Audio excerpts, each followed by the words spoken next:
안녕하십니까. 한림의대에서 무릎 진료를 맡고 있는 정형외과 김중일입니다.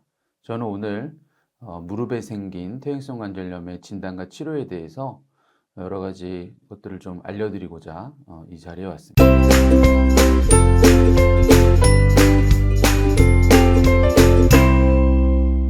그래서 이제 먼저 무릎 관절이라는 거는 이제 어떤 거냐 이거를 아셔야 되는데요. 무릎은 이제 크게 세 개의 뼈로 이루어져 있습니다. 그래서 대퇴골과 슬개골 그리고 이제 경골 이렇게 이루어져 있고요. 그 대퇴골과 이제 경골이 이제 정면에서 봤을 때 이렇게 관절면을 이루고 있고, 대퇴골과 슬개골이 이제 측면에서 봤을 때 이렇게 관절을 이루고 있다, 이렇게 생각하시면 되고요. 이 뼈와 뼈가 그대로 부딪히게 되면 문제가 생기겠죠. 그래서 뼈를 이제 싸고 있는 이렇게 얇은 이렇게 매끈한 구조물이 있는데 이걸 이제 연골이라고 합니다. 그리고 연골이 닳는 것이 이제 관절염이 되겠습니다. 또 연골을 보호하기 위해서 이 연골과 연골 사이에는 말랑말랑한 쿠션처럼 되어 있는 연골판이라는 것이 이렇게 있습니다. 그래서 주변에서 연골판이 찢어졌다, 그런 얘기 들어보신 적 있으실 것 같은데요. 그런 거는 이 반월상 모양의 요 판이 찢어졌다, 걸로 이해하시면 될 것 같습니다. 또 무릎에는 여러 가지 이제 인대들이 있습니다. 그래서 크게 네 개의 인대가 있는데요. 하나는 이제 앞쪽에 있는 게 이제 전방십자인대, 뒤쪽에 있는 게 이제 후방십자인대, 그리고 내측과 외측에 각각 내측 측부인대, 이제 외측 측부인대, 이렇게 네 개가 있어서 이제 관절을 잡아주고 있다, 이렇게 생각하시면 될 것 같습니다. 무릎 관절은 사실 굉장히 중요하죠. 인체에서 이제 가장 큰 관절 중에 하나고요. 퇴행성 관절염이 굉장히 흔하게 발생하는 관절입니다. 또 퇴행성 관절염이 생기면 이런 고관절이나 발목과는 좀 다르게 관절염으로 인해서 통증이 굉장히 좀 심하고, 또 이로 인해서 기능이 굉장히 좀 저하되는 그런 관절로 볼 수가 있겠고요.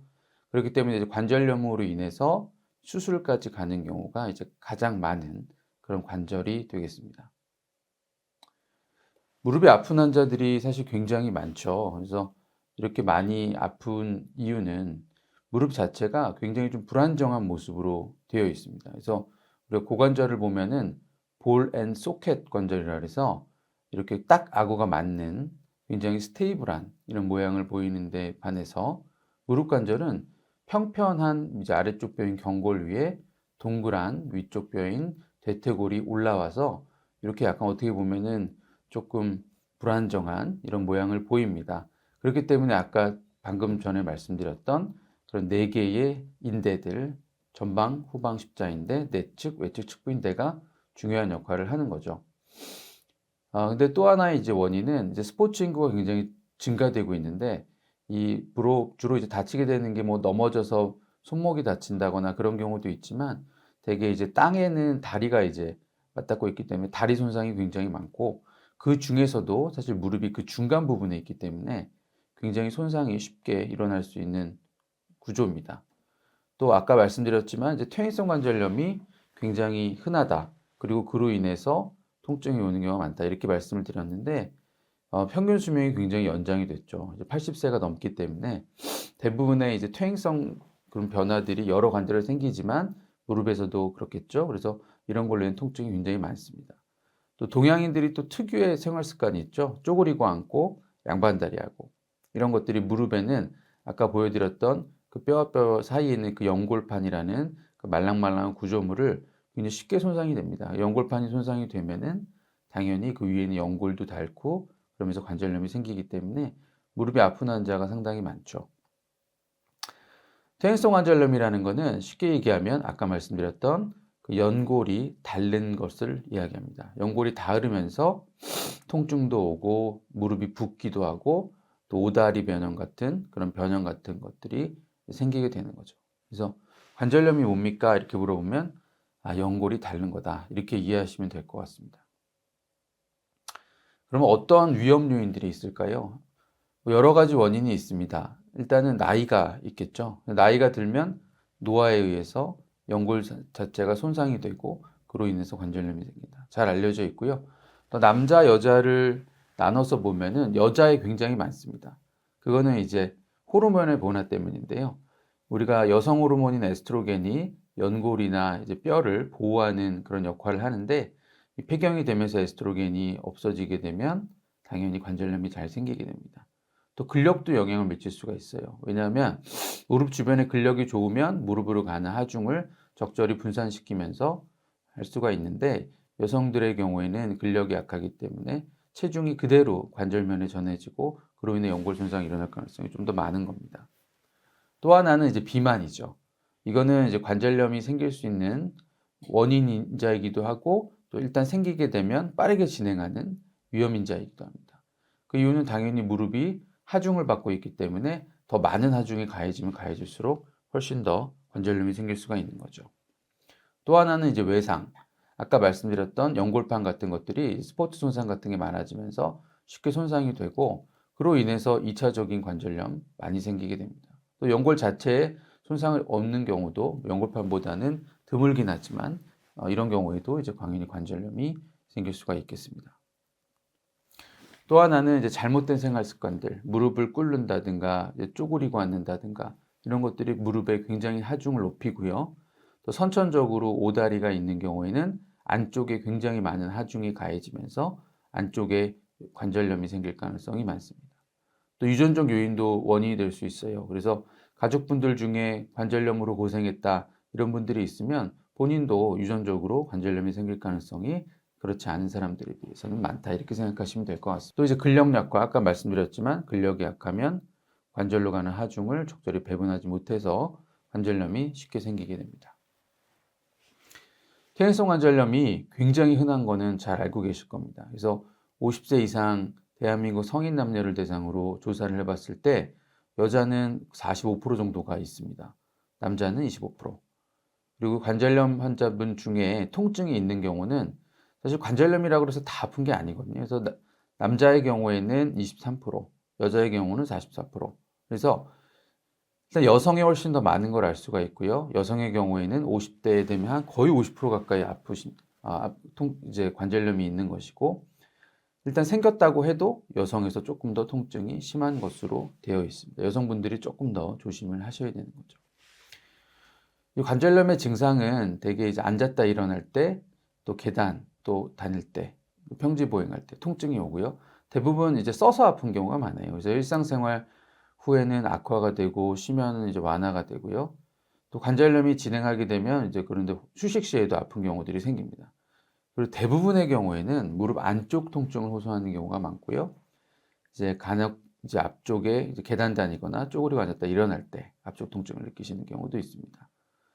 또 이제 붓는 경우가 있죠. 연골이 이제 아까 닳는다 그랬는데 연골이 떨어져 나가면 그게 이제 관절막을 자극하면서 물을 만들고 이로 인해서 관절 부종이 생길 수가 있는 것이죠. 또 하나는 이제 하지 변형이 생기는데요. 이분 보시면은 굉장히 무릎이 O자다리로 휘어 있죠. 이런 분들은 이제 원인일 수도 있고 결과일 수도 있지만 일단은 오다리가 있으신 분들이 관절염이 생기니까 안쪽에 연골이 닳고 그러면 더 오다리가 되고 오다리가 되면 더 많은 하중이 안쪽에 가니까 더 연골이 닳고 이런 악순환이 생길 수가 있죠. 바깥쪽에 생기면 이 반대 X자 다리 형태가 될 수 있고요. 또 관절이 일단 망가지게 되면 구부렸다 펼 때 다 펴지거나 다 구부러지지 않는 경우도 있고요. 또 마모된 연골이 이제 슥슥슥슥 이제 하면서 관절에서 연발음이라 그러는 이제 소리 같은 것들도 나는 경우가 있습니다. 이게 이제 퇴행성 관절염의 유관소견입니다. 이미 수술을 하려고 이제 들어갔던 분인데 보시면은 요렇게 매끈한 연골이 남아있는 부분이 있는데 반해서 이쪽 안쪽입니다. 주로 관절염은 안쪽이 생기니까 안쪽을 이렇게 보면은 요게 이제 뼈가 됩니다. 그러니까 연골이 다 닳아서 아래쪽에 있는 뼈가 드러났고 그리고 연골이 닳는 부분이 지금 보면 대칭적으로 아래쪽에도 있죠. 그러니까 뼈와 뼈가 땅땅 부딪히면서 아까 말씀드렸던 여러 가지 통증, 뭐 부종, 관절 변형, 연발음, 무릎이 다 안 펴진다 이런 것들이 여기서 기인해서 나오는 것이 되겠습니다.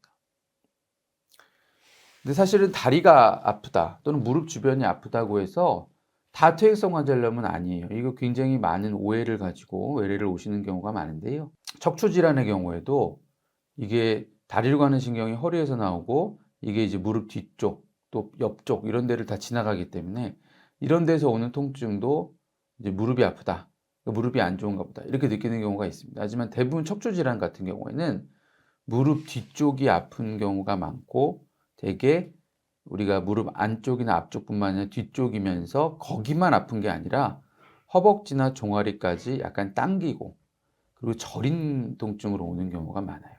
이런 거를 통해서 우리가 좀 볼 수가 있고요.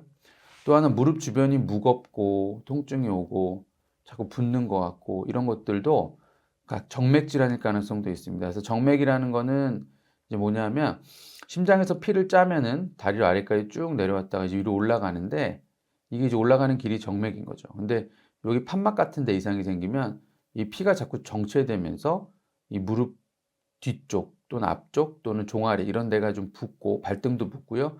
그러면서 약간 이렇게 혈관이 조금 튀어나오는 경우들이 있어요. 또 아니면 혈관이 좀 선명하게 좀 더 보여진다든가 시간이 지나면서 이런 경우에는 이게 이제 정맥 질환을 의심해서 이와 관련된 검사가 필요할 수 있겠습니다. 퇴행성 관절염을 이제 진단하는 거는 사실은 엑스레이만 봐도 알 수가 있습니다. 그래서 퇴행성 관절염의 단계는 이렇게 엑스레이를 통해서 4단계까지로 나눌 수가 있는데요. 그래서 1단계 같은 경우에는 거의 정상 같아 보이는 거. 이런 게 1단계입니다. 약간 있는 둥 없는 둥 하는 거죠. 2단계 정도 되면은 여기 보시면 뼈 조각이라고는 뼈 조각인 골극이 이렇게 보이게 되면은 요거 이제 2단계로 들어선 거고요. 3단계가 되면 연골이 꽤 음이 이렇게 많이 닳기 때문에 이 뼈하고 뼈 사이에서 연골이 들어있는 거거든요. 이게 이제 줄어들면서 관절 간격이 좀 좁아지기 시작하면 이제 3단계가 되는 거고요. 4단계가 되면은 이제 완전히 들러붙게 되는 것이 4단계가 됩니다. 하지만 엑스레이를 가지고 모든 걸 다 알 수는 없어요. 왜냐하면 비교적 초기 관절염에서는 엑스레이에서는 정상인데 실제로는 굉장히 연골이 닳아있는 경우들도 있습니다. 그래서 여기 보면 이 환자 같은 경우에는 엑스레이에서 보면은 위아래 뼈 사이 공간이 충분히 있어가지고 이거는 괜찮아 보이는데 이렇게 보이는데 실제로 MRI를 찍어보니까 여기 이제 요 회색이 연골인데 연골이 이렇게 있다가 딱 디디는 부분에만 싹 없어졌다 다시 가고 있어요. 그러니까 이렇게 전체적으로 다 망가졌으면 관절경이 좁아지면서 보이지만 비교적 초기 단계에서는 그리고 이렇게 되는 경우들이 간헐적으로 있다는 거죠. 그래서 엑스레이가 괜찮은데 한 달 정도 약을 먹고 뭐 주사를 맞고 이제 아파요. 그러면 한번 MRI를 찍어서 혹시 연골 상태가 괜찮은지 확인해 볼 필요가 있습니다. 이 환자 같은 경우에는 요 뼈 딱 디디는 부분에 연골이 없다 보니까 뼈 자체가 이렇게 많이 부어서 원래는 뼈는 검게 보여야 되는데 허옇게 된 골 부종 같은 게 나타난 이런 환자분이 되겠습니다. 여기 허옇게 보이는 부분이 이제 물이 찬 거고요. 이 연골이 떨어져 나가가지고 이제 물을 만든 거죠. 자, 이제 치료 쪽으로 조금 얘기를 해보려고 해요. 퇴행성 관절염의 이제 비수술적 치료. 이제 크게 보면 이런 정도가 됩니다. 생활 습관을 바꿔야 된다. 또 운동을 해야 된다. 또 체중을 감소해야 된다. 또 우리가 이제 적극적으로 좀 더 치료한다고 하면 약물 치료, 뭐 주사 치료 이런 것들이 있겠죠. 각각을 좀 자세히 살펴보겠습니다. 이제 우리가 이제 무릎에 가해지는 스트레스를 얘기를 하면은 우리가 이제 걸을 때는 체중의 한 3배 정도가 무릎에 걸린다 그래요. 근데 이제 계단을 올라가거나 내려갈 때는 체중의 6배에서 8배까지. 그리고 쪼그리고 앉을 때는 15배까지 갑니다. 그래서 관절염이 이미 조금 진행되거나 아니면 생기기 일보 직전인 분들, 이런 분들 절대 이제 계단 운동하시면 안 되는 거예요. 이런 분들 쪼그리고 앉아도 안 돼요. 그래서 평지를 걷는 거는 괜찮아요. 왜냐하면 평지를 걸으면 체중이 3배가 걸리긴 하지만 그래도 무릎 주변의 근력이 튼튼해지는 게 있기 때문에 솔직히 조금 더 좋은 면이 있다고 볼 수가 있습니다. 하지만 계단을 다니면서 나 무릎 운동할 거야 이런 거는 아주 안 좋은 겁니다. 왜냐하면 계단을 오르고 내리면서 특히나 내리면서 체중이 8배가 간다는 거는 잘못하면은 무릎의 연골이 훨씬 더 크게 손상될 수 있는 거죠. 특히 땅바닥에 쪼그리고 앉거나 양반다리 하는 거 이런 거 굉장히 안 좋은 거죠. 그래서 피해야 될 습관은 이렇게 무릎을 꿇는다든가 양반다리를 한다든가 쪼그려 앉는다든가 또 등산 같은 거 급경사 특히나 이제 경사가 있을수록 더 많은 하중이 가니까요. 이런 건 절대 하시면 안 되고요.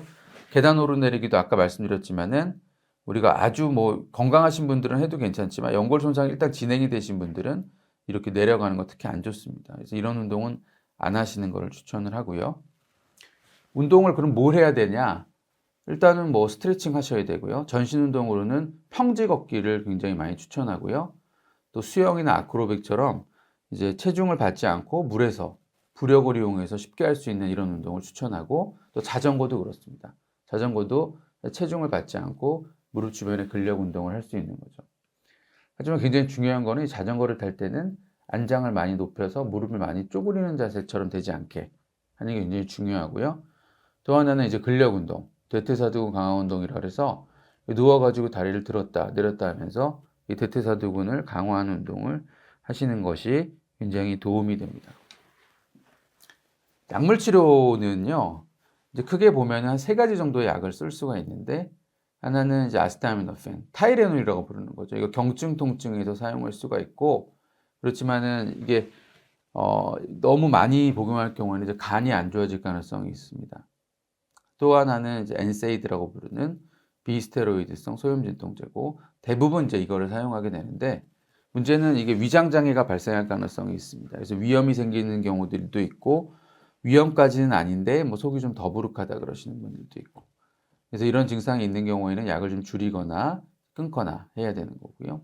이런 걸로 좀 안 된다, 그러면 이제 트라마도릴 계열의 이제 약을 쓸 수가 있는데, 이거를 쓰게 되면 이제 오심이나 구토가 발생할 가능성이 많아요. 그래서 이런 것들을 적절하게 사용하고, 약물 치료는 대개는 한 3개월 정도를 생각해서 하면 좋고요. 3개월이 넘어갔는데도 이거 계속 무릎이 아파요. 그러면 이제 수술적 치료를 고려하는 것이 낫습니다. 이제 한간에서는 연골 보호제를 드시는 분들도 많죠. 이제 글루코사민, 콘드로이틴, 자녀분들이 여행 갔다 사다 주시고, 뭐 홈쇼핑에서 사다 주시고, 이런 것들이 사실은 관절 연골의 구성 성분입니다. 연골의 구성 성분이지만 연골의 구성 성분을 먹는다고 그게 연골로 바뀌는 것은 아니에요. 그러니까 사실 부작용은 적은데 효과는 의문입니다. 그래서 미국에 있는 이제 정형외과 학회, 어떻게 보면 전 세계적으로 가장 유명한 학회인데, 거기서는 요거에 연골 보호제를 추천하지 않는 것으로 지금 되어 있습니다. 저도 이제 환자분들한테는 이제 먹어서 나쁠 건 없지만, 또 개인적으로 효과를 보는 분들도 있지만, 그렇지만은 효과 자체에 대해서는 아직은 미지수다. 그렇기 때문에 먹을 수 있으면 먹는데 뭐 굳이 그걸 사서 먹는 것까지는 할 필요는 없다. 이렇게 정도 정리를 하고 있습니다. 약물 치료할 때 이제 흔한 궁금증 중에 하나가, 이걸 먹으면 진통제예요? 아니면 좋아지는 치료제예요? 이렇게 묻는 분들이 많은데, 사실은 반이에요. 그러니까 진통제는 맞는데, 우리가 아까 말씀드렸지만은 연골이 손상되면서 그 주변에 염증이 생겨요. 그리고 염증으로 인해서 통증을 느끼시는 거고, 그래서 이런 약들을 먹게 되면은 이런 염증을 가라앉히는 효과가 있기 때문에 단순 진통제는 아니고 치료제의 효과도 어느 정도 가지고 있다. 하지만 환자분들이 생각하듯이 이걸 먹으면 연골이 생기고 그런 건 아니죠. 그러니까 치료제의 역할을 조금 하긴 하지만 기본적으로 진통제다. 계속 먹어도 괜찮은 건가요? 계속 먹는 건 좋지 않습니다. 아까 말씀드렸지만은 3개월 정도는 먹으시고요. 그 3개월을 먹었는데도 이거 별로 효과가 없는 것 같다 그러면 적절하게 진단을 다시 받으시고 MRI 같은 걸 찍든가 해서 정확히 어떤 병변이 어떻게 문제가 있는지를 정확하게 하고 그거에 대한 수술적 치료를 하는 게 맞습니다.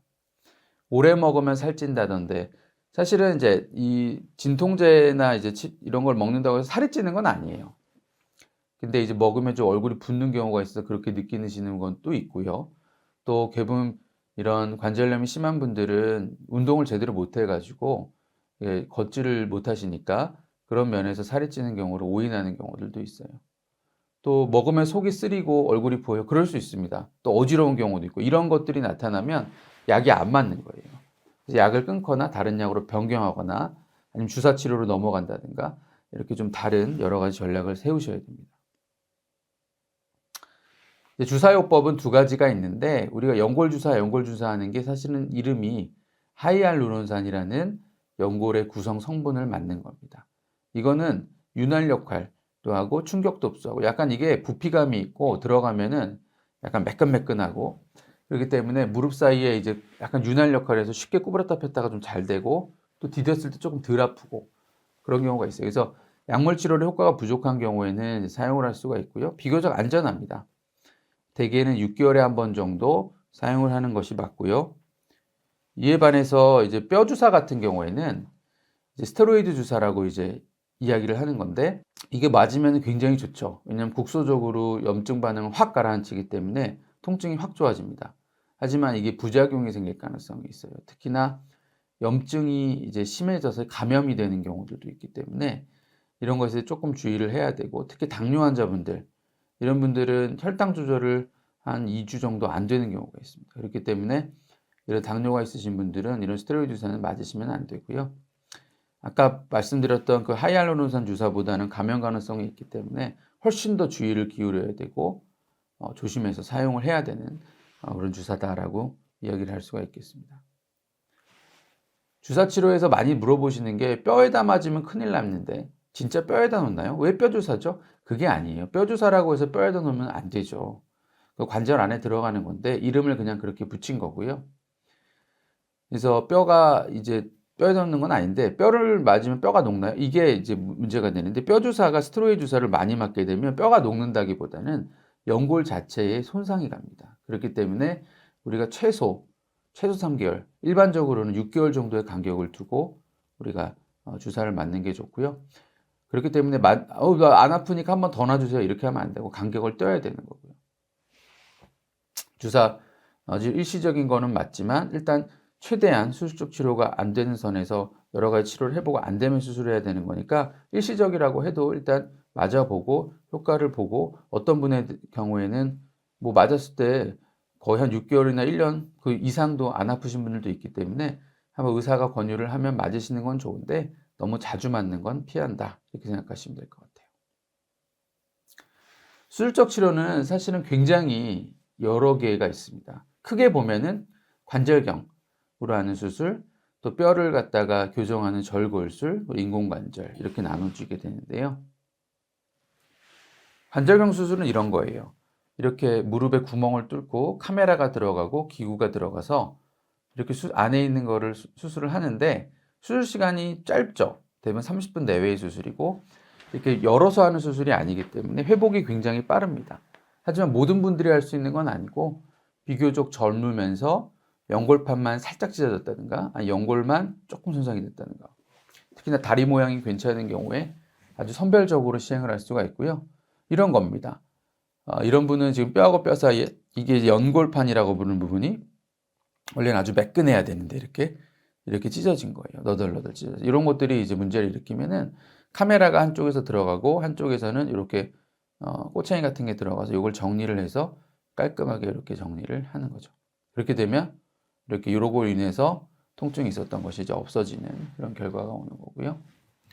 또 연골이 이렇게 조금 손상이 됐어요. 다 괜찮은데 일부분이 이렇게 연골이 떨어져 나가서 아래쪽에 살구세개 이런 뼈가 보이는 경우에는 여기 다 긁어내고 이제 구멍을 뚫고 연골 재생을 도와줄 수 있는 이런 물질 같은 거를 도포를 해가지고 이렇게 보는 거죠. 그렇게 보면서 수술을 하는 방법이 있습니다.